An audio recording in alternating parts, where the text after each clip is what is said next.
पिंजरा पिंजरा रे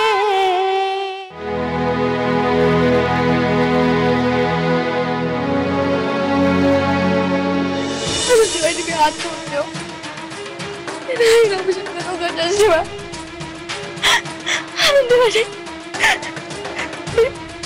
मी खरंच मरून जाईन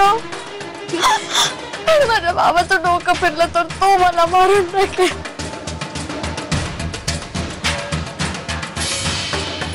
एवढीच जर तुला खात्री आहे तर हे तुझ्या कुकवाची शपथ सांग मला. सुपीचं आणि त्या गजाचं लग्न लावून देशील म्हणून घे शपथ तुझ्या कुकवाची. मी असं वागतो कारण गजा आणि त्याच्या बापावर माझा विश्वास नाही. तुझा आमच्या लग्नाला विरोध आहे कारण तुझं त्या तात्यांची वैर आहे.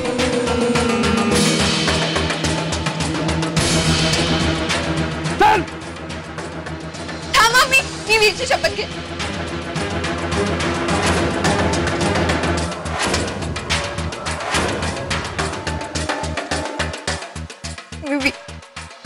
मी वीरची शपथ घेते. मी भाऊजी आणि सुपीचं लग्न लावून देईन कोणत्याही परिस्थितीत. कशी आता नारायणी काय बोलली का? काय बोलणार? तिने तिचं मूल गमावलंय. मला आता वाटतं आता बोलण्यात काही उरलेलंच नाहीये. असं कसं म्हणतेस सरस्वती? बोलूनच दुःख हलकं होतं ना. ती बोलत नसेल तर तिला बोलतं करायला हवं. स्वतःच्या मनात दगड ठेव पण तिच्याशी बोल. आता असं करू का मी बोलू का तिच्याशी? नाही नको. ती आता कुठे शांत झाली. काय झालंय ते नारायणीने लवकरात लवकर विसरायला हवं. आणि अजून काय तिचं वय झालेलं नाही. सगळं व्यवस्थित होईल. आपण तिला लवकरात लवकर या सगळ्यातून बाहेर काढायला हवं तरच ती लवकर सावरू शकेल. हो. टीव्ही लागण्याच्या वेळेला तुम्ही अंधारात का बसला भाऊजी? आयुष्यभर असंच अंधारात राहायचंय मला. हातावर हात धरून काहीही होणार नाहीये भाऊजी. तुम्हाला काहीतरी हालचाल करावीच लागणार. मग बहिणी काय करणार आहे? तुम्ही सांगा ना. तात्यांसमोर मी काहीच करू शकणार नाही. यावेळी जर तुम्ही खंबीरपणे उभं नाही ना राहिला भाऊजी तर आयुष्यभर तुम्ही काही करू शकणार नाही. ते माहितीये मला पण ते काय पोपं चाललंय भाऊजी तुमचं? असं काय करताय तुम्ही? तुम्हालाच काहीतरी हालचाल करावी लागणार. भाऊजी हा तुमच्या आयुष्याचा प्रश्न आहे. उत्तर सुद्धा तुम्हालाच शोधायचंय. मुळाच्या ढेपेला चिकटावा तसा चिकटलाय हा.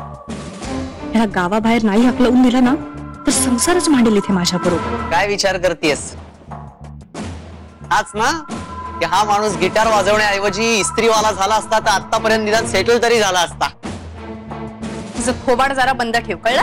ठीक आहे. तुला आवडत नसेल तर अजिबात बोलणार नाही. याच्यापुढे तोंडच उघडणार नाही. आयुष्यभर मुकार आहे. बर तुझं जेवण आणू? ही अशी इस्त्री करतात? हा मग कशी करतात? तुला हवं असलं तर मी आज सगळ्या कपड्यांना परत एकदा धुवून इस्त्री करून तुला दाखवतो. तू कशाला करतोस? मीच हे सगळे कपडे फेकून देते. हा यार मला नाहीये प्रॅक्टिस याची. पण मी करीन प्रयत्न. जमेल मला हळूहळू. हळूहळू म्हणजे अजून किती दिवस या घरात राहण्याचा विचार आहे तुझा?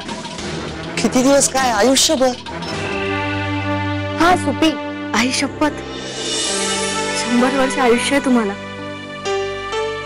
आता तुमचाच विचार मनात आला होता आणि तुमचा फोन आला. अगं मी फोन केला नव्हता. मला करावा लागला. आमचे भाऊजी येतात तुझ्याकडे तुला भेटायला. खरंच? खरं सांगता वहिनी तुम्ही? बाबालाही खूप आवडेल गजा इकडे आला तर. बरं सुपी ऐक. भाऊजी आले ना तर आधी त्यांना जेवायला वाढा. अगं उपाशी पोटी निघाले. मी चांगली वाढत होते तर आता काय बाबा बायकोच्या हातचं खायचं होतं त्यांना. हो. आता लगेच फोन ठेवल्यावर काहीतरी भन्नाट बनवते.